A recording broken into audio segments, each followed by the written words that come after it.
इस कहानी की शुरुआत में दिखाया जाता है एक लड़के को जो कि रास्ते में काफी ज्यादा निराश होकर चलते हुए जा रहा था और लेखक द्वारा बताया जाता है कि मकान मालिक ने युवक को सड़क पर बाहर निकाल दिया क्योंकि उसका लीज खत्म हो चुका था। उसके पास बिल्कुल भी पैसे नहीं थे। वो असल में एक राइटर था जो कि कहानी लिखता था, नाम बाइवो, और अगर दिन के अंत तक जरूरी रकम नहीं मिली तो उसे रात सड़क पर ही बितानी पड़ती। उसके द्वारा लिखी गई किताबों की कीमत बहुत गिर चुकी थी। वो अपनी जेब में बचे थोड़े से पैसे को देखता है और समझ जाता है कि इससे बस 2-4 निवाले ही खाए जा सकते हैं, और अगर दिन के अंत तक जरूरी रकम नहीं मिली तो उसे रात सड़क पर ही बितानी पड़ती। निराशा में वो लॉटरी आजमाने का फैसला करता है क्योंकि उसके पास अब कोई और आइडिया नहीं बचा था। बेयू नाम का वह युवक लॉटरी टिकट बेचने वाली दुकान के बोर्ड को काफी देर तक घूरता रहता है, फिर धीरे धीरे अंदर जाता है। उसे लगता है कि उसकी हालत में टिकट खरीदे या न खरीदे कोई फर्क नहीं पड़ता क्योंकि उसकी जिंदगी वैसे ही पूरी तरह बिखर चुकी है। जब बेयू 5 टिकट मांगता है तो सेलर बिना ज्यादा दिलचस्पी दिखाए कहता है कि कोई भी चुन लो, किस्मत पर छोड़ दो। लड़का, जिसे वैसे भी किसी उम्मीद नहीं थी, शांति से कहता है कि अगर वो सच में लकी इंसान है तो शायद अभी किस्मत उसका साथ दे दे। एक लंबी और बेचैन बिना नींद वाली रात के बाद उसके साथ कुछ अजीब होने लगता है। उसे ऐसा महसूस होता है जैसे उसके सामने की रियलिटी तैरने लगी हो। सेलर टिकट पकड़ा ही रहा था कि तभी लड़के की नजर किसी अजीब जानकारी पर पड़ती है जिस पर 100% लिखा हुआ था। वो सोचने लगता है कि ये आखिर है क्या। वो अपनी उंगलियां उस इमेज की ओर बढ़ाता है, उसे छूने की कोशिश करता है और सोचता है कि क्या ये सिर्फ वही देख सकता है या कोई और भी। ये सिर्फ उसका वहम तो नहीं। बेयू को एहसास होता है कि वो कागज के पार हर टिकट की जीतने की प्रोबेबिलिटी देख सकता है। अपनी थ्योरी टेस्ट करने के लिए वो एक टिकट खुरचता है और हैरान रह जाता है क्योंकि उसने 10 युआन जीत लिए थे। अब पूरी तरह कॉन्फिडेंट होकर वो बेचैन तरीके से 2 और टिकट मांगता है, ये सोचकर कि उसका कैलकुलेशन गलत नहीं हो सकता। जब वो कंफर्म कर लेता है कि टिकट के ऊपर दिख रहे नंबर सच में जीतने की संभावना बताते हैं तो वो 10 और टिकट खरीदने की बात करता है। सेलर उसे चिड़चिड़ी नजर से देखता है, कुछ बड़बड़ाता है लेकिन टिकट थमा देता है। टेबल पर उसके सामने 9 टिकट ऐसे होते हैं जिन पर 100% लिखा होता है, लेकिन किसी वजह से बेयू 0% वाले टिकट की ओर हाथ बढ़ाता है। जब वो कंफर्म करता है कि ये टिकट सच में हारने वाला है तो उसे जबरदस्त झटका लगता है। अब उसे पूरा यकीन हो जाता है कि वो सफलता की प्रतिशत संभावना देख सकता है। जब सेलर देखता है कि लड़का हार गया तो वो उसे समझाता है कि जुआ नुकसानदेह होता है और सही समय पर रुक जाना चाहिए। सेलर की हैरानी के लिए बेयू शांति से पैसे देता है और कहता है कि उसे 20 युआन के 10 टिकट और 10 युआन का एक टिकट चाहिए। सेलर मन ही मन सोचता है कि अब ये लड़का पूरी तरह अपना पैसा गवा देगा, फिर भी उससे पूछता है कि क्या वह सच में श्योर है। 10 मिनट बाद दुकानदार मायूस होते हुए 20,420 युआन परेशान होते हुए ट्रांसफर करता है क्योंकि ऑब्वियसली हमारा हीरो जीत गया था। जब पैसा ट्रांसफर होता है तो बेयू को सब कुछ और भी ज्यादा अनरियल लगने लगता है। वो सोचने लगता है कि टिकट के ऊपर दिखने वाला परसेंटेज सिर्फ जीतने की संभावना दिखाता है, इनाम की रकम नहीं। उसे लगता है कि अगर इनाम की रकम भी दिखती तो कितना अच्छा होता। वो ये समझने की कोशिश करता है कि ये प्रोबेबिलिटी आखिर कैलकुलेट कैसे हो रही है और क्या इसमें कोई पैटर्न है। अचानक उसकी आंखें फैल जाती है। उसे एक ऐसा आइडिया आता है जो सब कुछ बदल सकता था। वो टेबल पर पड़े टिकटों की ओर इशारा करता है और सेलर से वही टिकट मांगता है। बेयू टिकटों को हाथ में लेकर एक एक को ध्यान से देखता है और हर एक की प्रतिशत संभावना जांचता है। सेलर खुद से सोचता है कि ये लड़का बस किस्मत से जीत रहा है और इस बार जरूर हारेगा। बेयू खुद को शानदार महसूस करता है और तय करता है कि एक और मौका लेना चाहिए। उसकी इंट्यूशन कहती है कि किस्मत अभी उसके साथ है। सेलर चिढ़ने लगता है क्योंकि लड़का अब तक करीब 20,000 जीत चुका था और अब हारना चाहिए था। लड़का एक और टिकट खुरचता है और बिना किसी हैरानी के फिर से 10 युआन जीत जाता है। लगातार जीत के बाद बेयू को लगने लगता है कि अब उसकी किस्मत सच में चमक रही है और रुकने की कोई वजह नहीं है। सेलर दिल पकड़ लेता है। उसे यकीन नहीं होता कि ये सब हो क्या रहा है। छठी बार लगातार जीतने के बाद भी बेयू शांति से कहता है कि आज वो बस बहुत ज्यादा लकी है। वो टिकटों को देखते हुए सोचने लगता है कि इनसे वो अधिकतम कितनी रकम निकाल सकता है। अचानक उसे एहसास होता है कि सफलता का प्रतिशत इस बात पर निर्भर करता है कि टिकट लेने से पहले वो खुद से क्या सवाल पूछता है। उसे समझ आ जाता है कि अगर वो सवाल सही तरीके से बनाए और परसेंटेज का सही इस्तेमाल करे तो वो इस दुकान के मालिक को आसानी से चकमा दे सकता है। सेलर अब सतर्क हो जाता है। उसे लगने लगता है कि ये लड़का या तो पागल है या फिर कोई जीनियस मैनिपुलेटर। वो इस नतीजे पर पहुंचता है कि ये सिर्फ किस्मत नहीं हो सकती, शायद ये लड़का किसी जुए के देवता का पुनर्जन्म है। बेओ खुद भी मानने लगता है कि उसकी ये नई क्षमता किसी दैवी शक्ति से कम नहीं। आज खुद को बेहद लकी मानते हुए वो एक साथ कई दर्जन टिकट बल्कि पूरे पैक मांग लेता है। सेलर उसे फिर चेतावनी देता है कि जोश में आकर लत मत लगा लेना। बेओ शांति से कहता है कि चिंता की कोई बात नहीं और उसे उम्मीद है कि वो फिर से 20,000 जीतेगा। सेलर भारी सांस लेता है और समझाने की कोशिश करता है कि जिंदगी सिर्फ किस्मत के सहारे नहीं बनाई जा सकती। वो बेचैनी से देखता है जैसे बेओ एक और टिकट खुरचता है। पसीने की बूंदें सेलर के चेहरे से टपकने लगती है। अचानक उसे राहत मिलती है जब वो देखता है कि इस बार टिकट हार गया। वो गंभीर लहजे में कहता है कि इस दुनिया में अनंत किस्मत जैसी कोई चीज नहीं होती। बेओ बस मुस्कुराता है क्योंकि उसे पता है कि ये किस्मत नहीं बल्कि उसकी क्षमता है। शक न हो इसलिए वो जानबूझकर कुछ टिकट हारने लगता है। सेलर खुश होकर कहता है कि उसने पहले ही चेतावनी दी थी, लेकिन बेओ जानता है कि अब सही समय है अपनी क्षमता को पूरी तरह इस्तेमाल करने का, क्योंकि वो जानता है कि ये किस्मत का मामला बिल्कुल नहीं है बल्कि पहले से सफलता की संभावना देखने की उसकी क्षमता का कमाल है। अब वो किस्मत पर भरोसा नहीं करता क्योंकि वो सिर्फ उन्हीं टिकटों को चुनता है जिनका मनचाहा प्रतिशत उसे पहले से पता होता है। शक पैदा न हो इसलिए वो जानबूझकर हारने लगता है, ये उम्मीद करते हुए कि सेलर कुछ नोटिस नहीं करेगा। आदमी खुशी से मुस्कुराता है और कहता है कि उसने पहले ही चेतावनी दी थी, लेकिन बाई ने उसकी बात नहीं मानी और अब हारने के बाद उसकी पूरी किस्मत खत्म हो चुकी है। अचानक बाई को लगता है कि उसकी किस्मत फिर से लौट आई है। बाई अपनी नई क्षमता पर हैरान होता रहता है और जानबूझकर 0 चांस वाले टिकट खरीदता है ताकि सेलर का ध्यान भटकाया जा सके। सेलर ये देख बार बार कहता है कि किस्मत अब उसका साथ छोड़ चुकी है और अब सफलता की संभावना सिर्फ 1 में 10 है। बाई उसकी चिंता के लिए धन्यवाद देता है और गंभीर चेहरे के साथ कहता है कि उसे यकीन ही नहीं हो रहा कि उसकी किस्मत उससे मुंह मोड़ चुकी है। असल में वो ऐसा बिल्कुल नहीं सोचता। उसे लगता है कि अब अपनी नई क्षमता को पूरी तरह इस्तेमाल करने का यही सही समय है। सिगरेट का एक कश लेते हुए सेलर उसे सलाह देता है कि वो ये सब भूल जाए। उसे पूरा यकीन होता है कि अब वो कुछ भी नहीं जीत पाएगा। बाई फिर जीत जाता है, लेकिन इस बार आदमी पूरी तरह शांत रहता है क्योंकि इनाम सिर्फ 20 युआन होता है, न कि हजारों जैसा उसे डर था। लड़का खुशी खुशी टिकट दिखाते हुए कहता है कि वो फिर जीत गया है और इस बार उसे 10 यून मिले हैं। सेलर जीतने वाले टिकटों को ध्यान से देखता है और मन ही मन सोचता है कि ये लड़का शायद किसी दानव का अवतार हो सकता है। बाई आसमान और धरती की आत्माओं को पुकारने लगता है और आखिरी लॉटरी टिकट पर 10 लाख यून देने की प्रार्थना करता है। सेलर इस मांग को भोली भाली समझता है क्योंकि इतनी जीत के बावजूद 10 लाख की संभावना नहीं बढ़ती और लड़के को ये समझना चाहिए। इसी पल बाई का चेहरा चमक उठता है और वो सेलर को 15,000 जीत वाला टिकट पकड़ा देता है।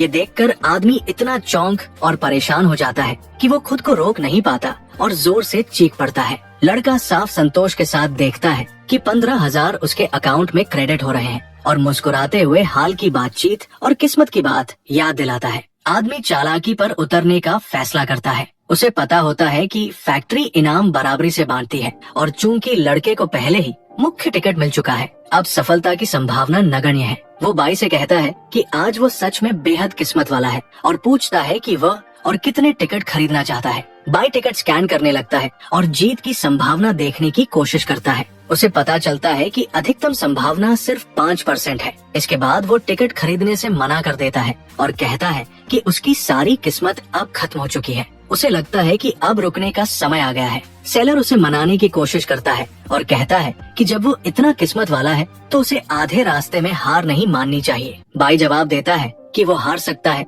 और अपना सारा पैसा गंवा सकता है, इसलिए वो तय करता है कि अब रुकना ही सही है। वो सोचता है कि आज वो कितना खुशकिस्मत रहा है और ये भी सोचता है कि क्या ये क्षमता लॉटरी के अलावा कहीं और भी इस्तेमाल की जा सकती है। वो दरवाजे को छूता है और मन में पूछता है कि अभी इसे सुरक्षित खोलने की संभावना कितनी है। उसके सामने 100% दिखता है, लेकिन अचानक प्रतिशत तेजी से गिरने लगता है। वो चौंक जाता है और पीछे हट जाता है। उसी पल शीशा टूटने की आवाज आती है और एक बड़ा कुत्ता दरवाजे से अंदर उड़ता हुआ आता है। बेओ राहत की सांस लेता है और सोचता है कि वो बाल बाल बच गया। सेलर टूटे दरवाजे पर गुस्सा करता है और कुत्ते को डांटने लगता है। कुछ देर बाद वो महसूस करता है कि लड़के का व्यवहार अब सामान्य नहीं लग रहा। वो अचानक बेयू का हाथ पकड़ लेता है और कहता है कि जो कुछ उसने देखा है उसके बाद वो उसे ऐसे ही जाने नहीं दे सकता। बेयू समझ जाता है कि इस बार वो ज्यादा आगे निकल गया है। वो मन में सोचता है कि अगर वो कहे कि उसके पास मानसिक शक्तियाँ हैं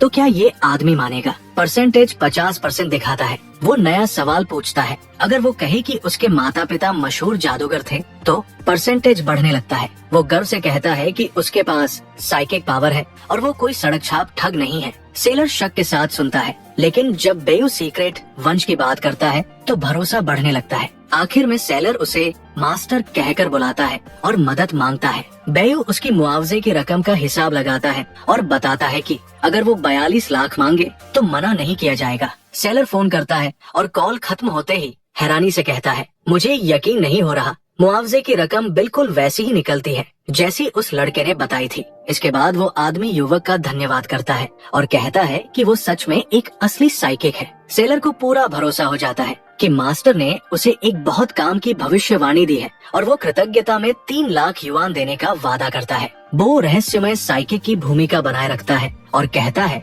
कि ये सब स्वर्ग की इच्छा है। वो आंखें बंद करता है। वो मन ही मन सोचता है कि आज वो कितना ज्यादा लकी है। तभी उसे बैंक से नोटिफिकेशन मिलता है कि उसके अकाउंट में 3 लाख वान क्रेडिट हो चुके हैं। इतनी आसानी से इतनी बड़ी रकम मिलने पर बो के अंदर की खुशी संभाले नहीं संभलती। वो सेलर को देखता है और सोचता है कि अगर वो सफलता का परसेंटेज देख सकता है तो वो कोई भी इच्छा पूरी कर सकता है। बो उस आदमी से विदा लेता है। सेलर उसे मास्टर कहकर बुलाता है और अच्छे दिन की कामना करता है। वो गर्मजोशी से मुस्कुराते हुए उसे जाते हुए देखता रहता है। बो को लगता है कि अगर वो इस सुनहरी खान का सही इस्तेमाल करे तो वो अपनी जिंदगी पूरी तरह बदल सकता है और बड़ी सफलता हासिल कर सकता है। वो बाहर निकलता है और तुरंत उसी बेवकूफ कुत्ते को देखता है जिसने दुकान का दरवाजा तोड़ा था। उसे हैरानी होती है कि कुत्ता अब भी यहीं है। वो सोचता है कि शायद वो यहाँ किसी को ढूंढ रहा है। वो मन में ये सवाल करता है और सिस्टम से जवाब मिलता है कि इसकी संभावना 100% है।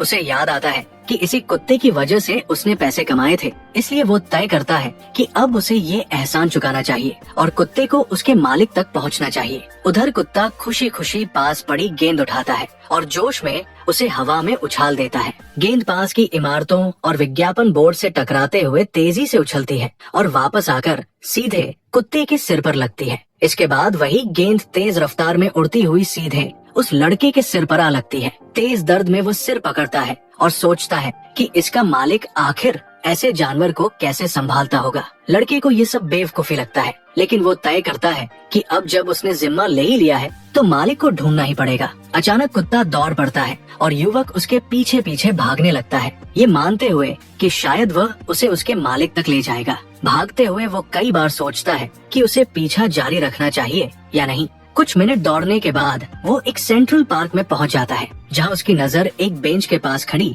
एक लड़की पर पड़ती है। वो उस लड़की को ध्यान से देखता है और उसकी खूबसूरती से हैरान रह जाता है। उसे लगता है कि ऐसी इत्तेफाक सिर्फ बेहद जबरदस्त किस्मत से ही होते हैं। वो मन में सोचता है कि ये लड़की कम से कम 9 आउट ऑफ 10 तो जरूर है। अगले ही पल वो सोचता है कि इस लड़की के कुत्ते का मालिक होने की संभावना कितनी है और जवाब आता है 100%। उसे हैरानी होती है कि इतनी खूबसूरत लड़की ही उस कुत्ते की मालिक है। वो खुद से मानता है कि शुरुआत में वो सिर्फ अपनी क्षमता टेस्ट करना और थोड़ा पैसा कमाना चाहता था, लेकिन अंत में उसे उससे कहीं ज्यादा मिल गया। वो नोटिस करता है कि लड़की बहुत रिलैक्स दिख रही है और सेल्फी ले रही है, जबकि उसका कुत्ता गायब है, जो उसे थोड़ा अजीब लगता है। वो एक पल रुकता है और सोचता है कि बातचीत कैसे शुरू करे। लड़की तुरंत सेल्फी लेना बंद कर देती है और सवालिया नजर से उसे देखती है। वो पूछता है कि क्या ये कुत्ता उसी का है। लड़की कहती है कि ये जानवर उसके कुत्ते से बहुत मिलता जुलता है, लेकिन वो जोर देकर कहती है कि उसका कुत्ता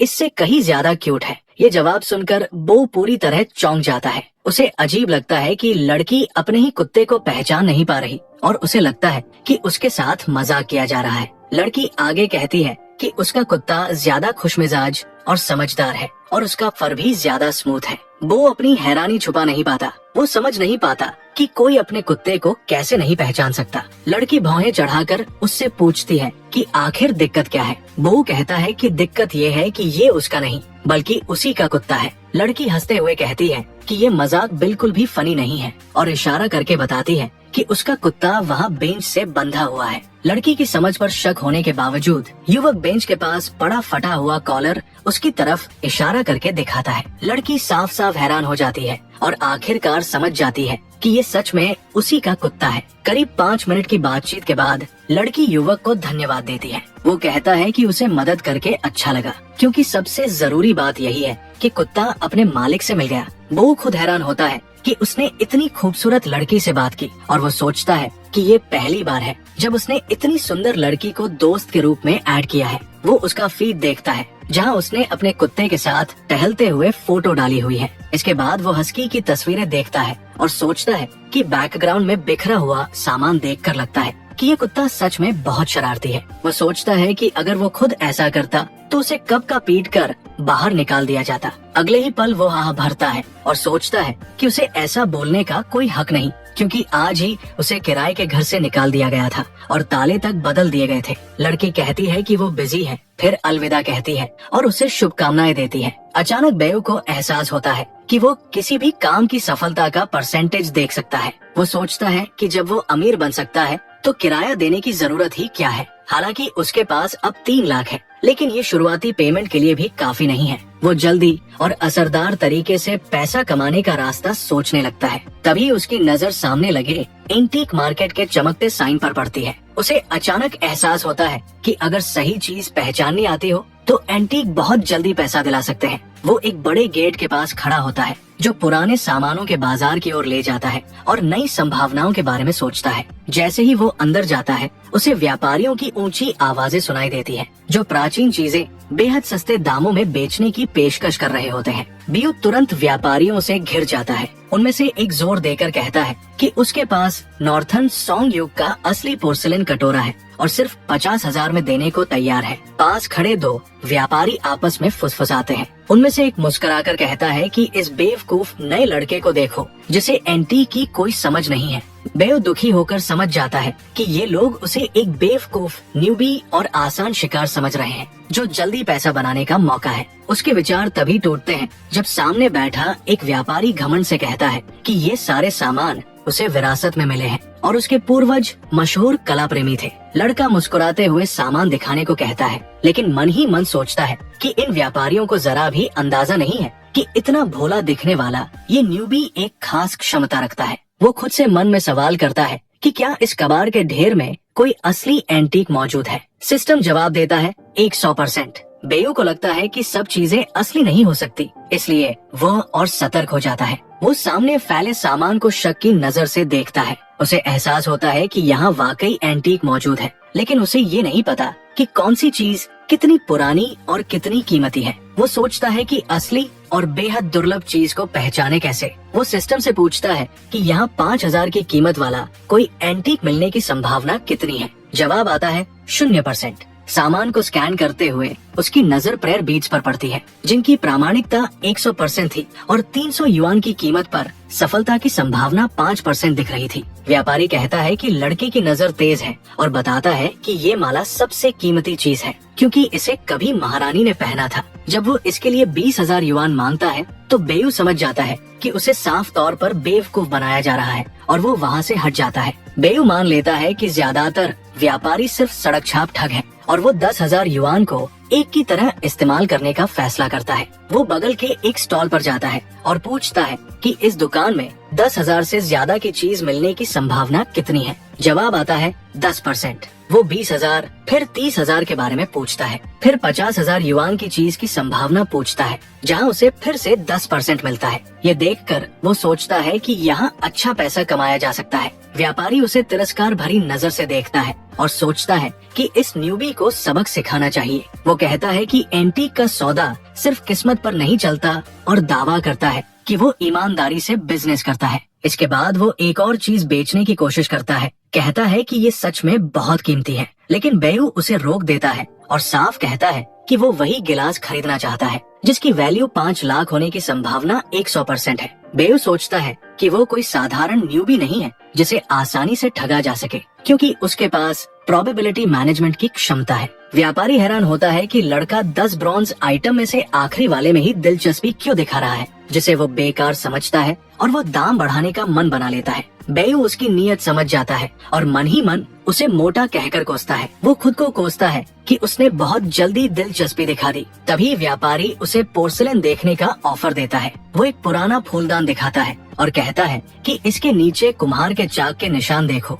ये पूरी तरह हाथ से बना है। वो इसके लिए 50,000 मांगता है और कहता है कि इसे दोबारा बेचकर अच्छा मुनाफा होगा। बेयू बाहर से हैरानी दिखाता है, लेकिन अंदर ही अंदर सोचता है कि ये मोटा फिर से बेकार कबाड़ बेचने की कोशिश कर रहा है, जिसकी कीमत कुछ युआन से ज्यादा नहीं। तभी उसे एहसास होता है कि इस मोटे को पता ही नहीं है कि उसके पास आधे मिलियन युआन की एंटीक मौजूद है। बेयू माफी मांगते हुए कहता है कि एंटीक खरीदना मजेदार जरूर है, लेकिन उसे पोर्सिलेन में दिलचस्पी नहीं है। ये सुनकर व्यापारी चौकन्ना हो जाता है और निराशा छुपाने की कोशिश करता है। बेयू कैजुअली कहता है कि उसे ये वाइन कप पसंद है ताकि व्यापारी दाम न बढ़ाए। व्यापारी मुस्कुराता है और कहता है कि लड़के की नजर वाकई तेज है। वो बताता है कि उसने ये कप 8,000 में खरीदा था और उसी दाम में देने को तैयार है। बेयू बाहर से चौंकने का नाटक करता है, लेकिन मन ही मन सोचता है कि ये तो अभी भी नाम मात्र की रकम है। उसे समझ आ जाता है कि व्यापारी को इस कप की असली कीमत का जरा भी अंदाजा नहीं है और यही बात अब उसके फायदे में है। वो सिस्टम से पूछता है कि क्या व्यापारी को इस गिलास की असली कीमत पता है। जवाब आता है 0%। बेयू तय करता है कि उसे और भी गरीब न्यूबी बनने का नाटक करना चाहिए। वो पूछता है कि 4,000 में इसे खरीदने की संभावना कितनी है, फिर और कम करता जाता है। 1,000 युआन पर उसे 100% दिखाई देता है। उसे लगता है कि यही सही समय है। बेयू सोचता है कि 1,000 से नीचे जाना ठीक नहीं, क्योंकि वहाँ प्रोबेबिलिटी तेजी से गिर जाती है और 2,000 काफी सही है। वो व्यापारी से कहता है कि 8,000 उसके लिए बहुत ज्यादा है और दाम थोड़ा कम करने को कहता है। व्यापारी उसे खुद दाम बताने को कहता है। बेयू 2,000 की पेशकश करता है, जिसे सुनकर व्यापारी साफ तौर पर चौंक जाता है। वो नाखुश होता है, लेकिन सोचता है कि 2,000 भी मुनाफे का सौदा है। बेयू साफ कह देता है कि वो एक पैसा ज्यादा नहीं देगा और पूछता है कि क्या वो इस दाम पर राजी है। व्यापारी हामी भर देता है, हालांकि शिकायत करता है कि उसने यही गिलास कल एक लड़की को 8,000 में बेचा था। बेयू कहता है कि अगर वो बेचना नहीं चाहता तो कोई बात नहीं। आखिरकार व्यापारी अनिच्छा से सौदे के लिए मान जाता है। ट्रांजैक्शन हो जाता है, डील पूरी हो जाती है। बिना अपनी खुशी जाहिर किए बेयू शांति से गिलास वाला डिब्बा उठाता है और वहाँ से चला जाता है। बेयू अंदर ही अंदर खुशी से झूम रहा होता है, क्योंकि उसने एक बेहद कीमती चीज सिर्फ नाम मात्र के दाम में खरीद ली थी। असल में उसने जैकपॉट मार लिया था। उधर व्यापारी भी खुश था, क्योंकि उसने वो सामान जिसे उसने लगभग बेकार समझा था 2,000 में बेच दिया था। वो मन ही मन सोचता है कि उसने एक भोले न्यूबी को चूना लगा दिया। ऐसे पलों में उसे अपना काम बहुत पसंद आता है, क्योंकि वो कबाड़ को एंटीक बताकर हजारों कमा लेता है। वो युवक को एक बेवकूफ समझता है, जिसने सस्ता सामान खरीदकर दोबारा बेचने का सपना देखा है। लड़के को जाते हुए देखकर वो उसे बेवकूफ कहता है। इसके बाद वो बगल वाले व्यापारी से शेखी बघारता है कि कल एक लड़की ने पुराना थर्मस 9,000 में खरीदा था और आज एक लड़के ने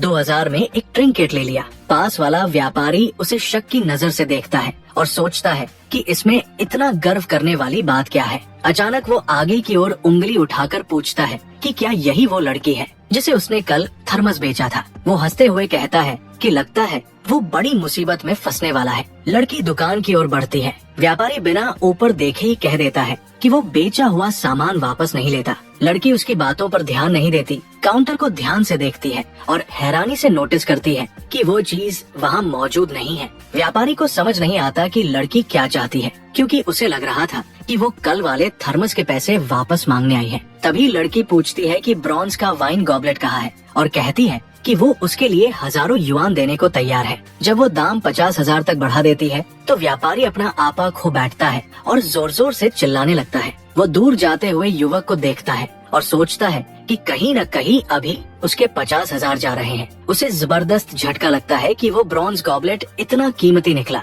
वो समझ नहीं पाता कि वो लड़का ये सब कैसे जान गया। लड़की देखती है कि वो मोटा व्यापारी उसे घूर रहा है और समझ नहीं पा रहा कि हो क्या रहा है। वो मान लेती है कि शायद उसे दाम कम लग रहा है और सौदा जल्दी करने के लिए रकम बढ़ाने लगती है। वो 70,000 फिर 80,000 की बोली लगाती है। पास का व्यापारी ये रकम सुनकर सन्न रह जाता है और मुंह खुला का खुला रह जाता है। लड़की अब साफ तौर पर घबरा जाती है और पूछती है कि इन लोगों को हुआ क्या है। क्या इन्हें उसकी बात सुनाई नहीं दे रही? मोटा व्यापारी आंसू रोक नहीं पाता। वो अपनी खोई हुई 80,000 और इस बात पर पछताता है कि एक अनुभवहीन लड़के ने उसे इतनी चालाकी से मात दे दी। पड़ोसी व्यापारी को ये सब मजेदार लगने लगता है। उसे लगता है कि ये ठग आज खुद ही जाल में फंस गया है। हालांकि मोटा व्यापारी खुद को संभालता है। लालच उसकी आंखों में चमकने लगता है और वो 1,00,000 युआन की पेशकश करता है। उसकी हैरानी के लिए लड़की बिना सौदेबाजी किए तुरंत मान जाती है और कहती है कि ये दाम उसे मंजूर है। अचानक एक जोरदार चीख सुनाई देती है।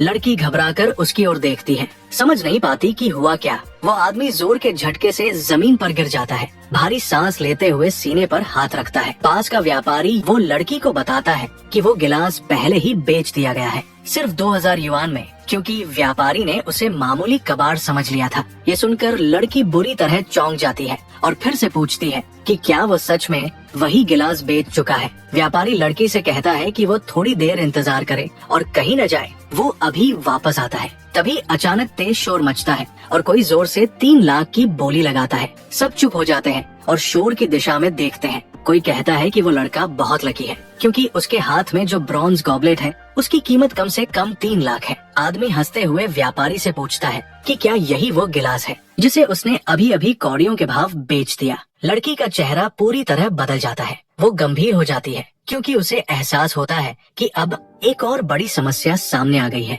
बेव इशारे से साफ कर देता है कि 3,00,000 की पेशकश उसे बिल्कुल भी मंजूर नहीं है। एक बूढ़ा आदमी सौदे से इनकार करता है और कहता है कि ये कीमत बहुत ज्यादा है और चीज इतनी कीमती नहीं है। तभी वही व्यापारी जिसने गिलास बेचा था भीड़ में घुसकर तब और कोई जोर से बोली लगाता है कि अगर 3,00,000 कम है तो वो 3,50,000 देने को तैयार है। अगले ही पल व्यापारी को जोरदार धक्का लगता है और वो दूर जा गिरता है। बूढ़ा आदमी आगे बढ़ता है और सख्ती से 4,00,000 की कीमत तय करता है, 1 युआन भी ज्यादा नहीं। बेव मानता है कि ये आखिरी कीमत नहीं है। उसे ये भी समझ आता है कि ये बूढ़ा आदमी कोई आम खरीदार नहीं बल्कि असली एक्सपर्ट है। कुछ देर बाद वो सिस्टम से पूछता है कि क्या 5,00,000 में बेचने की संभावना है। जवाब आता है 100%। बूढ़ा आदमी भारी सांस लेता है और कहता है कि आज की पीढ़ी बहुत अधीर है। इसके बाद वो 5,00,000 देने के लिए राजी हो जाता है। गिलास बेचने वाला व्यापारी बेपसी में रो पड़ता है, जबकि आसपास के लोग चर्चा करते हैं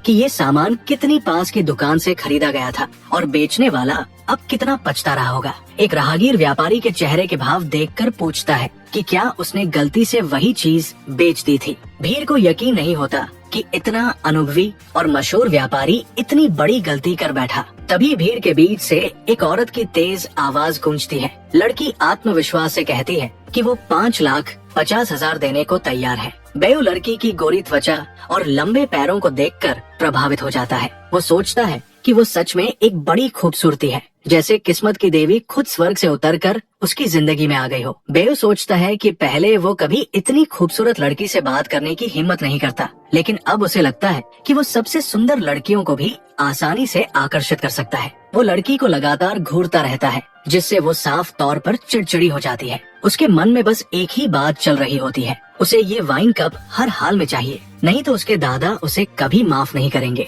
बेव ये जानने का फैसला करता है कि क्या लड़की और ज्यादा दाम देने को तैयार है और सोचता है कि उसकी इस जिद का कैसे फायदा उठाया जाए। भीड़ में उसे वही व्यापारी दिखता है जिसने उसे ये गिलास बेचा था। बेव खुशी खुशी घोषणा करता है कि जो चीज उसने 2,000 में खरीदी थी उसकी कीमत आधे मिलियन युआन से भी ज्यादा निकल आई है। लड़की दाम बढ़ाकर 5,50,000 कर देती है और तुरंत सौदा करने की जिद करती है। बूढ़ा आदमी इसका विरोध करता है। वो कहता है कि उसने पहले बोली लगाई थी और लड़की की मांग नियमों के खिलाफ है। लड़की झुठलाकर जवाब देती है कि अभी तक कोई सौदा तय नहीं हुआ है, इसलिए उसे पूरी तरह बोली में शामिल होने का हक है। बेव सोचने लगता है कि शायद लड़की ये चीज अपने लिए नहीं बल्कि किसी और के लिए खरीद रही है। बेव कहता है कि उसे गिलास बेचने में कोई आपत्ति नहीं है, लेकिन पहले खरीदार आपस में तय कर ले ताकि बाद में कोई विवाद न हो। लड़की आत्मविश्वास से कहती है कि एंटीक मार्केट में जीत उसी की होती है जो सबसे ज्यादा कीमत देता है और वही असली नियम है। बूढ़ा आदमी पीछे हटने वाला नहीं था। वो दाम बढ़ाकर 5,60,000 कर देता है। लड़की बिना देर किए तुरंत 5,70,000 की बोली लगा देती है। दाम बढ़ने का सिलसिला जारी रहता है। बूढ़ा आदमी लड़की को ध्यान से देखता है और अचानक कहता है कि वो उसे किसी की याद दिलाती है। वो अपने एक पुराने दोस्त का नाम लेता है। ये सुनकर लड़की हैरान हो जाती है और बताती है कि वही आदमी उसका दादा है। बूढ़ा आदमी जोर से हंस पड़ता है और खुशी से कहता है कि उसका दादा उसका पुराना दोस्त है। फिर वो पूछता है कि क्या सच में उसी ने उसे ये ब्रॉन्ज गॉबलेट खरीदने भेजा है। वो बताता है कि वो यूनिवर्सिटी में हिस्ट्री डिपार्टमेंट का प्रोफेसर है। लड़की को याद आता है कि उसने उसके बारे में पहले सुना था। बेयू उनसे पूछता है कि वे गिलास खरीदने वाले हैं या अपनी पर्सनल बातें जारी रखेंगे। लड़की बूढ़े आदमी से बात रोकती है, बेयू की तरफ मुड़ती है और सख्त लहजे में कहती है कि वो ये गिलास खरीदेगी। वो बूढ़े आदमी को किनारे ले जाने की कोशिश करती है और कहती है कि अगर उसके पास समय हो तो वो उसके दादा से मिल सकता है, उनके साथ चाय पी सकता है और वो खुद उसे घर तक छोड़ देगी। बेयू अपने फोन की स्क्रीन को खुशी से देखता है क्योंकि अभी अभी उसे मैसेज मिला होता है कि उसके अकाउंट में 6 लाख यून ट्रांसफर हो चुके हैं। वो लड़की को गिलास सौंप देता है और संतुष्ट चेहरे के साथ सोचता है कि वो लगभग मिलियनेयर बन चुका है। इसके बाद वो सोचता है कि शायद उसे इस अजनबी लड़की को और बेहतर तरीके से जानना चाहिए। अपनी सफलता से उत्साहित होकर वो विनम्रता से लड़की से उसका कांटेक्ट मांगता है ताकि वो उसे वीचैट पर ऐड कर सके। उसका ये खुला ऑफर न सिर्फ लड़की को हैरान करता है बल्कि उसे साफ तौर पर चिढ़ा भी देता है। लड़का लड़की से कहता है कि वो उसे ऐसी लगती है जिसे एंटीक में दिलचस्पी है और वादा करता है कि अगर उसे कुछ दिलचस्प मिला तो वो उसे जरूर लिखेगा। लड़की मन ही मन घिन से सोचती है कि ये पागल सा मेंढक सच में हंस का मांस खाने का सपना देख रहा है। लड़का धीरे धीरे समझने लगता है कि लड़की उसे एक दयनीय सपने देखने वाला समझ रही है जो असंभव और पहुंच से बाहर चीजों की चाह रखता है। वो उसकी बातों पर आक्रामक प्रतिक्रिया देती है और गुस्से में कहती है कि उसे इस तरह उससे बात करने की हिम्मत नहीं करनी चाहिए। हालांकि एक पल के लिए उसकी आंखों में संदेह की परछाई उभरती है। वो सोचती है कि क्या ये लड़का सच में खुद को किस्मत की देवी का आशीर्वाद प्राप्त मानता है। वो उससे पूछती है कि क्या उसे सच में पूरा यकीन है कि वो उससे बड़ा है और इसलिए इस लहजे में बात कर सकता है। वो सोचने लगता है कि कहीं ये लड़की उससे बड़ी तो नहीं है और सच्चाई जानने के लिए अपनी क्षमता इस्तेमाल करने का फैसला करता है। सिस्टम उसे बताता है कि उसके उससे बड़ी होने की संभावना 0% है। लड़का सोचता है कि इस क्षमता से वो उसका भरोसा जीत सकता है। वो पूछता है कि लड़की के 20 साल के होने की संभावना कितनी है और जवाब मिलता है 100%। इसके बाद वो साल के महीनों को एक एक करके जांचने लगता है कि लड़की किस महीने पैदा हुई थी। लड़का महीना तय कर लेता है और फिर दिन और समय निकालने की कोशिश करता है।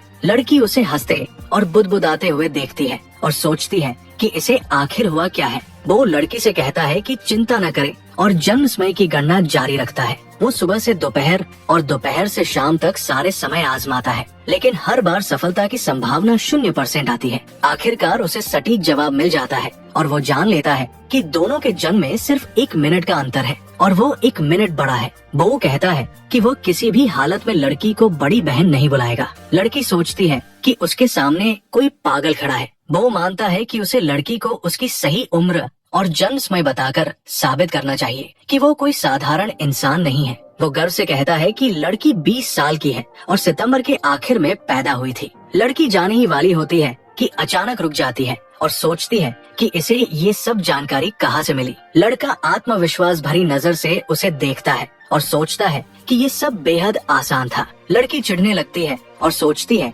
कि सामने एक घटिया पिकअप आर्टिस्ट खड़ा है जिसकी एक्टिंग भी बेहुदा है। वो मानती है कि ऐसी जानकारी कोई भी निकाल सकता है और वो किसी और शहर के संकी पर समय बर्बाद नहीं करना चाहती। बहू को लगता है कि लड़की उसे कम आंक रही है, इसलिए वो फिर से अपनी क्षमता इस्तेमाल करने का फैसला करता है। वो चौंकी हुई लड़की से कहता है कि उसका जन्म 30 सितंबर को ठीक 15 बजे हुआ था। आसपास खड़े लोग हैरान रह जाते हैं और सोचने लगते हैं कि ये कैसे संभव है। कुछ लोग मानने लगते हैं कि लड़का साइकिक है। भीड़ में मौजूद एक बुजुर्ग जो सबसे पहले गिलास खरीदना चाहता था शक करने लगता है कि इस लड़के के पास कोई रहस्य है। लड़की झुठलाकर जाने ही वाली होती है कि बेयू फिर बोलता है और कहता है कि वो तय समय से पहले यानी 15:24 पर पैदा हुई थी। वो मानता है कि ये समझना मुश्किल नहीं था क्योंकि उसने अपनी ही जन्म घड़ी से हिसाब लगाया था। लड़की बेहद बेचैन हो जाती है और कांपते हाथों से फोन निकालती है। फोन पर उसकी माँ की आवाज आती है जो पूछती है कि अचानक कॉल क्यों किया। लड़की अपनी माँ से पूछती है कि वो किस समय पैदा हुई थी। वो ठीक समय की पुष्टि करने को कहती है। कुछ देर बाद माँ दस्तावेज देखकर बताती है कि लड़की का जन्म 15:24 और 36 सेकंड पर हुआ था। वो सोचता है कि अब लड़की जरूर जानना चाहेगी कि उसने इतनी सटीक जानकारी कैसे निकाली। लेकिन उसकी हैरानी के लिए लड़की कहती है कि उसे इसमें कोई दिलचस्पी नहीं है और वो उसका समय बर्बाद न करे। लड़की बहुत उलझन में है, लेकिन लड़का हार मानने को तैयार नहीं। वो कहता है कि उसने सब कुछ बिल्कुल सही अनुमान लगाया है। लड़की मानती है कि उसने सेकंड तक सही समय बताया है और हैरान होती है कि ऐसा कैसे हो सकता है। लड़की के गुस्से के बावजूद बेओ सोचता है कि उसकी खूबसूरती किसी देवी से कम नहीं है। वो उसे शांत होने को कहता है और वादा करता है कि वो अभी समझाएगा कि उसे ये जवाब कैसे मिला। लड़की पीछे हटती है और गुस्से में कहती है कि वो किसी पागल की एक और झूठी कहानी सुनने वाली नहीं है। वो कहती है कि सभी भविष्यवक्ता धोखेबाज होते हैं। वो इसका विरोध करता है और कहता है कि सभी साइकिक एक जैसे नहीं होते और वो खुद देख लेगी। पूरे भरोसे के साथ वो कहता है कि उसने आज काली पैंट पहनी है। लड़की तुरंत चिल्लाकर कहती है कि वो चुप हो जाए। उसी समय बेओ ये भी जांचता है कि क्या उसका कोई बॉयफ्रेंड है। उसे पता चलता है कि उसका सच में कोई बॉयफ्रेंड नहीं है। लड़की जोर से चीखती है और उसे दूर हटने को कहती है। वो सोचता है कि शायद लड़की पुरुषों से नफरत करती है और जानबूझकर किसी रिश्ते में नहीं जाती। अचानक उसे 100% पुष्टि मिल जाती है। ये उसे एक खतरनाक संकेत लगता है। लड़की तनाव में पूछती है कि उसने अभी अभी क्या कहा। आसपास की भीड़ अचानक शांत हो जाती है और ध्यान से सुनने लगती है। लड़की उसका बाजू पकड़ती है और सख्ती से उसे अपने साथ चलने को कहती है। भीड़ को चीरते हुए वे कम भीड़ वाली जगह पर चले जाते हैं। कोने में पहुंचते ही लड़की गुस्से में पूछती है कि वो सब कुछ कैसे जानता है। वो पूरे भरोसे से कहता है कि उसने सब कुछ गणना से निकाला है, इसमें कोई रहस्यवाद नहीं है। लड़की के चेहरे पर गहरा आश्चर्य आ जाता है और वो बमुश्किल कह पाती है कि ये असंभव है। वो कहता है कि अगर उसे यकीन नहीं तो वो उसके तिलों की जगह भी बता सकता है। वो पास आकर कहता है कि वो ये सब सिर्फ साइंस के लिए कर रहा है, किसी निजी इरादे से नहीं। लड़की सदमे में है और समझ नहीं पा रही कि ये कैसे संभव है। लड़की को दोस्त के रूप में ऐड करने के बाद बेओ कहता है कि अगर उसे कोई दिलचस्प एंटीक मिला तो वो बताएगा। वो ये भी कहता है कि वो कभी भी उससे संपर्क कर सकती है और वो अपनी सटीक सलाह देगा। वो खुशी खुशी सीटी बजाते हुए सोचता है कि इस क्षमता से दूसरों के रहस्य जानना कितना आसान हो गया है। उसे कभी उम्मीद नहीं थी कि वो इतनी खूबसूरत लड़की से मिलेगा और अपनी शक्ति उस पर इस्तेमाल करेगा। वो एक बुजुर्ग को देखता है जो एक तरफ हटकर फोन पर बात कर रहा है। वो सोचता है कि क्या उसने उनकी बातचीत सुनी होगी और वो किसे कॉल कर रहा है। वो जांचता है कि क्या चिंकिन अभी घर पर चाहिए है। जवाब आता है 0%, लेकिन कुछ देर बाद प्रतिशत बढ़ने लगता है। बेयू अंदाजा लगाता है कि इसका उनके मिलने से कोई संबंध हो सकता है। वो सोचता है कि उसकी और चिंकिन की मुलाकात ऊपर से तय थी और ये कोई साधारण इत्तेफाक नहीं था। वो पूछता है कि इस बुजुर्ग के चिंग परिवार के किसी सदस्य से बात करने की संभावना कितनी है। उसे तुरंत 100% पुष्टि मिल जाती है। चिंकिन अभी भी सदमे में गली में खड़ी रहती है। उसे बेयू का मैसेज मिलता है जिसमें वो उसे सुंदर कहता है। वो लिखता है कि उसका रहस्य शायद उसके रिश्तेदारों तक पहुंच चुका है। चिंकिन भागकर भीड़ भरी सड़क की ओर दौड़ती है ताकि उस अजीब लड़के को पकड़ सके। वो जांचता है कि अगले 30 मिनट में उसके माता पिता का फोन आने की संभावना कितनी है। 100%। वो 15 और 5 मिनट की भी जांच करता है। वो लड़की से कहता है कि ठीक 5 मिनट में कॉल आएगा और उसी समय उसकी माँ का फोन आ जाता है। माँ उसे तुरंत घर आने को कहती है और बताती है कि एक जरूरी सवाल पूछना है। लड़की घबरा जाती है क्योंकि उसकी माँ की आवाज परेशान लग रही थी। वो सोचता है कि अब लड़की को ये पूरी अजीब कहानी अपने माता पिता को समझानी पड़ेगी। उसे याद आता है कि घर से निकलने के बाद उसकी जिंदगी कितनी बदल गई है। अचानक उसके फोन की तेज घंटी बजती है। वो सोचता है कि इतनी अजीब दिन पर उसकी माँ क्यों कॉल कर रही है। वो पूछता है कि क्या हुआ। माँ बताती है कि उसने उसके लिए एक डेट तय कर दी है। वो चिढ़कर कहता है कि ब्लाइंड डेट बकवास है और वो नहीं जाएगा। लेकिन कुछ देर बाद वो मान लेता है कि माँ से बहस का कोई फायदा नहीं। वो भेजी गई लड़की की फोटो देखता है और सोचता है कि वो इतनी हॉट है कि उसे ब्लाइंड डेट की जरूरत ही नहीं। वो मुड़ता है और हैरानी से देखता है कि कैफे के दरवाजे पर वही लड़की खड़ी है जहां उसकी माँ ने डेट रखी थी। कुछ ही पल में वो चिंकिन को देखता है जो पास खड़ी लड़की को समझाने की कोशिश कर रही होती है। लड़की रूखेपन से चिंकिन का हाथ झटक देती है। बेयू सोचता है कि उनके बीच रोमांटिक रिश्ता होने की संभावना कितनी है। जवाब आता है 100%। हैरानी में वह लगभग चाय से घुट जाता है।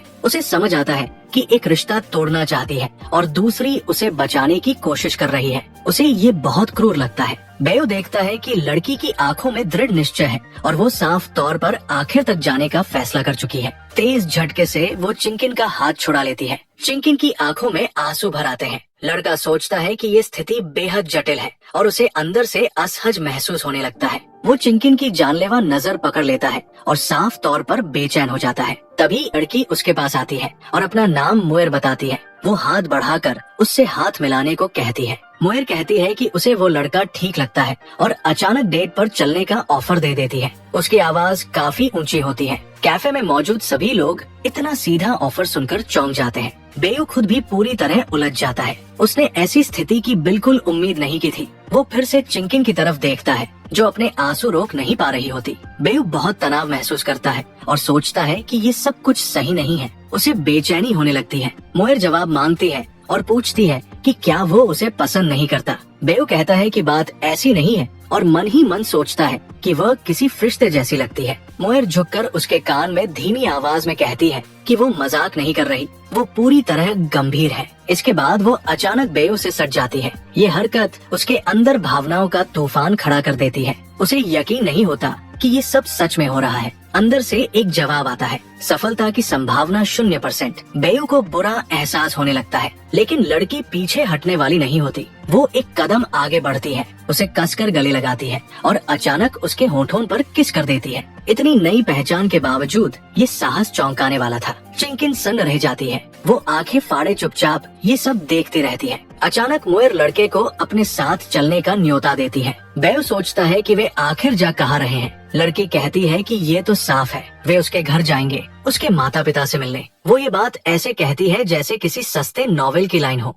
इसी दौरान चिंकिन कैफे से बाहर भाग जाती है। बेओ को लगता है कि उसे फायदा मिल रहा है, लेकिन फिर भी उसके अंदर अजीब सी ग्लानि होती है। वो सोचता है कि शायद मोएर ने उसे सिर्फ चिंकिन का दिल तोड़ने के लिए इस्तेमाल किया। वो सिस्टम से सवाल करता है और जवाब मिलता है 100%। इससे उसकी उलझन और बढ़ जाती है। वो मोएर की दृढ़ नजर देखता है और समझ जाता है कि वो पीछे हटने वाली नहीं है। लड़का सोचने लगता है कि उसे जाना चाहिए या नहीं, और क्या वह सच में उसे अपने माता पिता से मिलवाने ले जा रही है। मोएर जोर से पूछती है कि उसने क्या फैसला किया है और क्या वो उसके साथ जा रहा है या नहीं। बेओ सोचता रहता है कि लड़की क्या योजना बना रही है और वो उसे कैसे इस्तेमाल करेगी। वो इस नतीजे पर पहुंचता है कि मोएर शायद अपने माता पिता को शांत करने के लिए किसी लड़के की तलाश में है। अगले ही पल उसे सिस्टम से कई जवाब मिलते हैं। सफलता की संभावना 100%। बेओ रुकता है और थोड़ी देर बाद जोर से लड़की को नाम लेकर पुकारता है। मोएर पूछती है कि क्या हुआ और क्या उसे अभी जो हुआ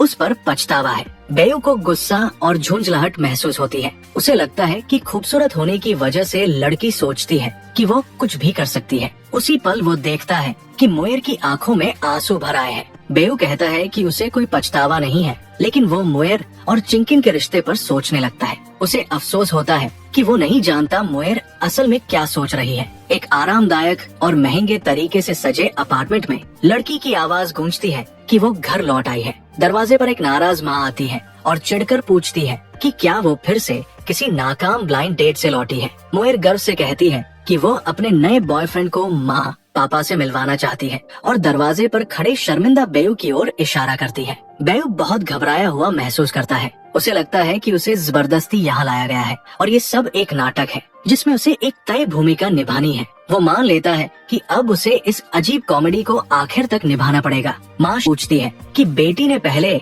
कभी बॉयफ्रेंड होने की बात क्यों नहीं बताई। तभी अगले कमरे से पिता की आवाज आती है कि क्या उसने सही सुना है। पिता कमरे में आते हैं, बेओ का हाथ पकड़ते हैं और नोटिस करते हैं कि वो बेहद घबराया हुआ है। मोएर तुरंत कहानी बना देती है कि वे मिडिल स्कूल से एक दूसरे को जानते हैं, लेकिन पढ़ाई खराब होने की वजह से अलग हो गए थे और अब अचानक फिर मिल गए। पिता अभी भी लड़के की बाह पकड़े हुए कहते हैं कि दरवाजे पर खड़े रहना ठीक नहीं और पत्नी से कहते हैं कि जश्न का खाना तैयार करे। माँ पूछती है कि इतनी खुशी की बात पहले क्यों नहीं बताई। पिता दोनों को अंदर ले जाते हैं और बातचीत करने को कहते हैं, जबकि वे नाश्ता तैयार करने जाते हैं। स्थिति और भी अजीब होती जाती है। बेओ सोचता है कि क्या मोएर सच में इन्हीं लोगों की बेटी है। वो सिस्टम से पूछता है कि क्या मोएर इनकी जैविक संतान है। जवाब आता है 100%। ये उसे और भी उलझा देता है। उसी समय माँ फलों की प्लेट लेकर मुस्कुराते हुए कमरे के दरवाजे पर आती है। पिता ये देखकर पत्नी को डांटते हुए बाहर भेज देते हैं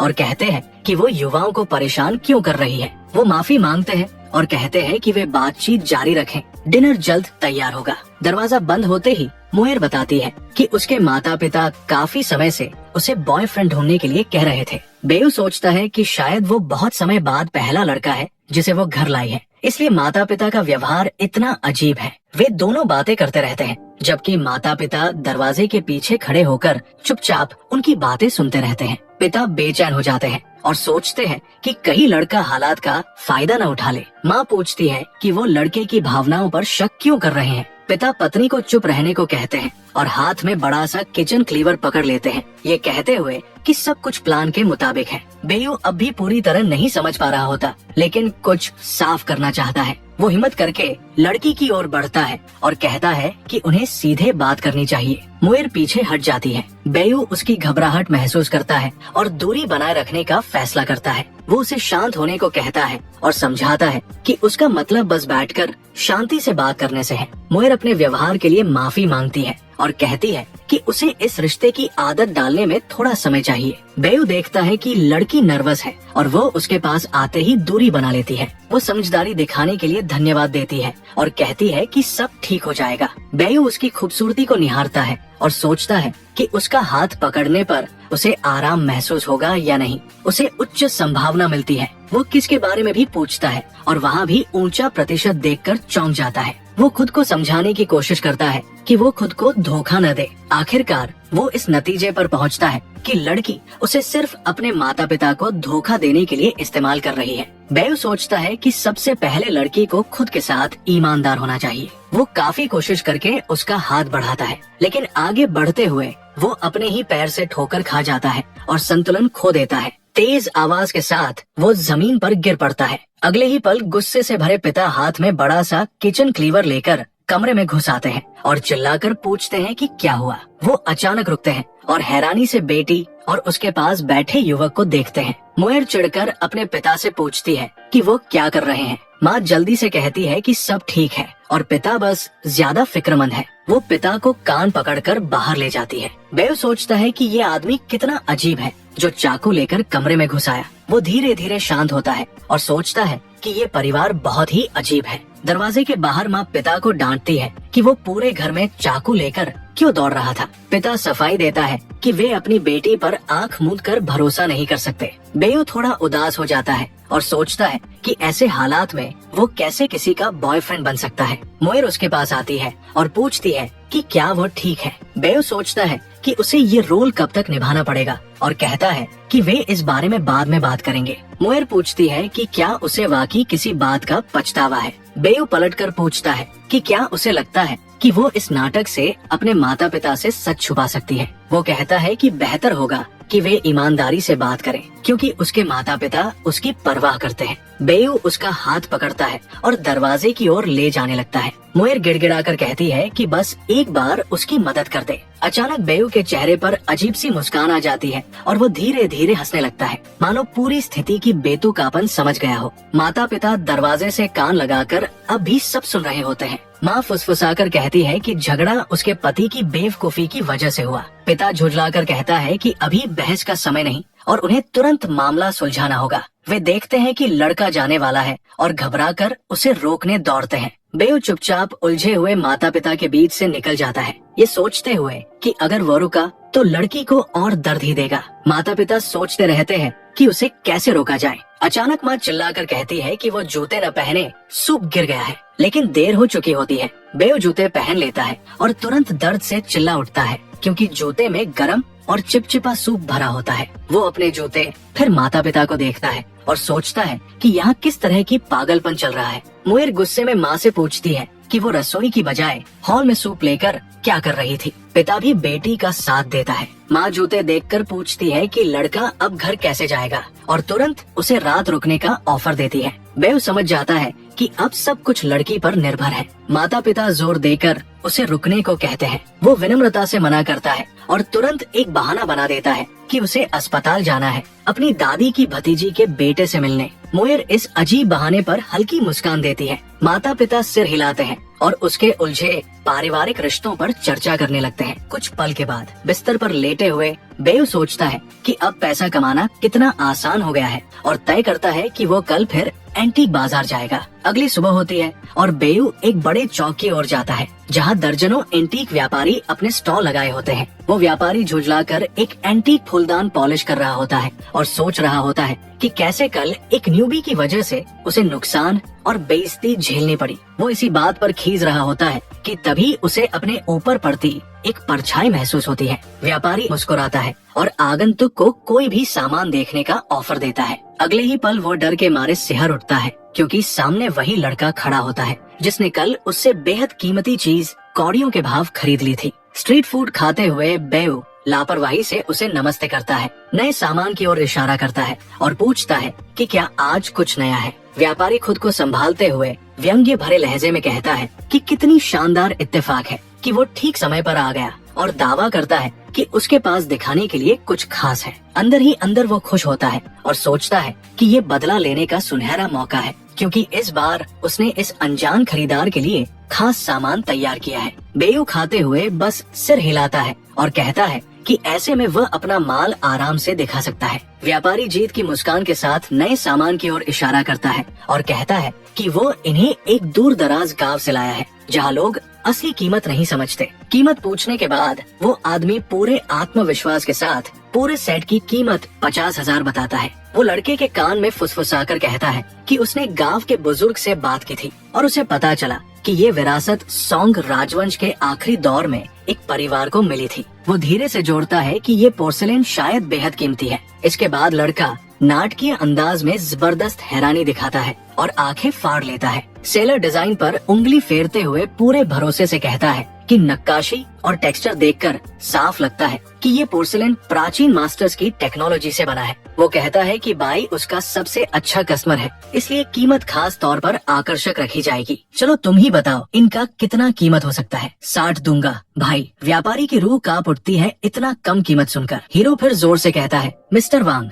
आप सच में बहुत बढ़िया आदमी हैं। अगर किसी फैक्ट्री से भी मैं इनको खरीदता तो कम से कम 100 का पड़ता, लेकिन बस 60 बक्स में कोई कैसे इन सिरेमिक्स के सेट को दे सकता है। वो बनावटी गुस्से में कहता है कि उसके हिसाब से ये पोर्सिलेन शानदार क्वालिटी का है और इसकी कीमत कई गुना ज्यादा होनी चाहिए। व्यापारी का सीना थपथपाते हुए कहता है, ये तो बस 6 लाख। वो दिखावे के अंदाज में ऐलान करता है कि अगर वो इतनी कम कीमत में ये सेट खरीद लेगा तो उसकी अंतरात्मा उसे जिंदगी भर परेशान करेगी। सेलर अंदर से बेहद चिढ़ जाता है, लेकिन दांत भींचते हुए विनम्रता से कहता है कि लड़के की बातें उसके दिल को छू गई। बाई दोस्ताना अंदाज में उसके कंधे पर थपकी देता है और कहता है कि वो इतने भले इंसान को दुखी नहीं होने दे सकता। वो सोचने के लिए थोड़ा समय मांगता है और वादा करता है कि अपनी कीमत बताएगा। इसी दौरान वो मन ही मन सिस्टम से असलियत की जानकारी मांगता है और जानकर निराश हो जाता है कि पूरे सेट की प्रामाणिकता सिर्फ 14% है। लेकिन अचानक उसकी आंखें फैल जाती है।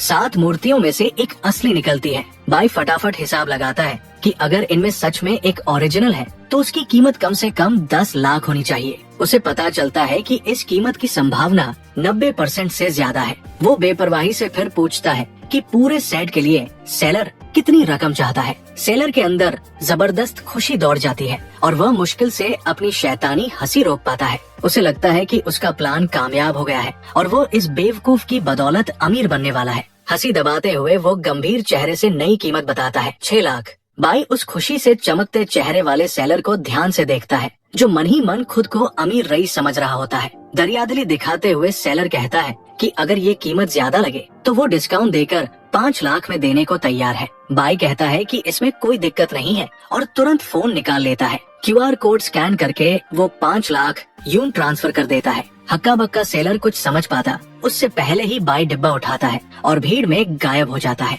सेलर के मन में जबरदस्त शक पैदा हो जाता है, कहीं सच में उन मूर्तियों में कोई ओरिजिनल तो नहीं था। क्या उसने दौलत कौड़ियों के भाव बेच दी? लेकिन अगले ही पल वो खुद को समझाता है कि आजकल के लड़के खुद को बहुत चालाक समझते हैं। वो पक्का मान लेता है कि सेट नकली ही था। हाथ मलते हुए वो याद करता है कि उसने ये सारा माल सिर्फ 15,000 में खरीदा था और अब आधा मिलियन कमा लिया है। अचानक ब्रेक की तेज चरमराहट सुनाई देती है। एक SUV पास आकर रुकती है और एक गुस्साई लड़की बाहर निकलती है। वो वो सीधे सेलर पर टूट पड़ती है और पूछती है कि कल शाम उसने जो 15,000 वाली नकली पोर्सलेन बेची थी वो कहाँ है। कांपती आवाज में वो कहती है कि वो इसे 10 लाख में खरीदने को तैयार है। ये सुनकर सेलर के होश उड़ जाते हैं। उसका चेहरा पीला पड़ जाता है। लड़की रोते हुए बताती है कि ये सेट उसके दादा के लिए बेहद अहम था और वो उससे वापस करने की गुहार लगाती है। सेलर का मूड पूरी तरह बिगड़ जाता है। पास का एक व्यापारी ये सुनकर पुष्टि करता है कि उसने किसी लड़के को $500,000 में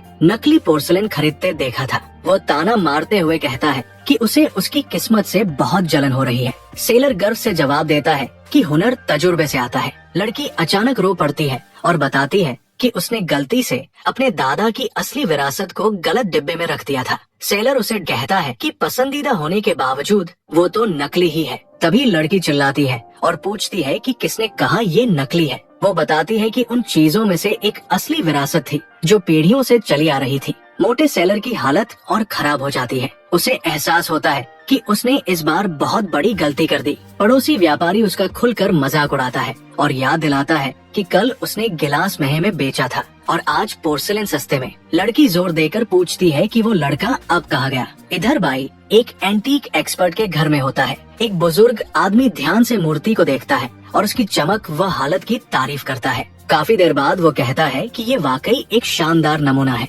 अचानक वो बताता है कि उसके घर में भी बिल्कुल वैसी ही एक मूर्ति मौजूद है। वो समझाता है कि ये पोर्सलेन 1000 साल से भी पुरानी है और शक से पूछता है कि इतनी दुर्लभ चीज एक युवक के पास कैसे पहुंची। बाई सिस्टम से पूछता है कि क्या ये सच में उसी बुजुर्ग की थी। जवाब आता है 100%। एक्सपर्ट पूछता है कि उसे क्या हुआ। बाई खांसते हुए कहता है कि कुछ नहीं, बस चाय गले में अटक गई थी। वो जांचता है कि क्या मोटे सेलर ने चोरी की थी। जवाब आता है 0%। फिर वो सोचता है कि शायद बुजुर्ग की पोती ने गलती से बेच दिया। जवाब 100%। एक्सपर्ट बताता है कि नीलामी में इसकी कीमत 1.2 करोड़ तक जा सकती है और वो खुद 90 लाख देने को तैयार है। बाई मानता है कि ये उसकी एंटीक करियर की शुरुआत के लिए काफी है और सौदा पक्का कर लेता है। बुजुर्ग अपना विजिटिंग कार्ड देता है और भविष्य में कुछ मिले तो संपर्क करने को कहता है। बाई संतुष्ट मन से बाहर निकलता है। तभी एक कार रुकती है और एक लड़की भागते हुए आती है। बाई सोचता है कि वो गिरेगी। संभावना 100%। वो उसे चेतावनी देता है। लड़की चिढ़कर पूछती है